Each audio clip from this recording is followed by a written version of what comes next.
মাছ বিক্রি করতে এসে পথ দুর্ঘটনায় মৃত্যু হলো 23 বছরের যুবকের। ঘটনাটি ঘটেছে আজ সকাল প্রায় 8টা 30 মিনিট নাগাদ। বলাইপন্না ময়না সড়কে নতুন পুকুর এলাকায় এই পথ দুর্ঘটনা ঘটে। জানা যায়, ময়নার বলাইপন্নার দিক থেকে একটি বাস তমলুকের দিকে যাচ্ছিল। বিপরীত দিক থেকে আসা বাইক আরোহীর মুখোমুখি সংঘর্ষে এই দুর্ঘটনা ঘটে। দুর্ঘটনার পর এলাকাবাসীরা তৎক্ষণাৎ বাইক চালককে তুলে নিয়ে গড় ময়না ব্লক প্রাথমিক স্বাস্থ্য কেন্দ্রে নিয়ে এলে ডাক্তারবাবুরা মৃত বলে ঘোষণা করে।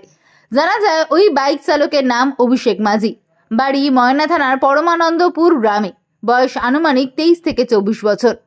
পরিবার সূত্রে জানা যায়, অভিষেক বেনামি মাছের ব্যবসা করত।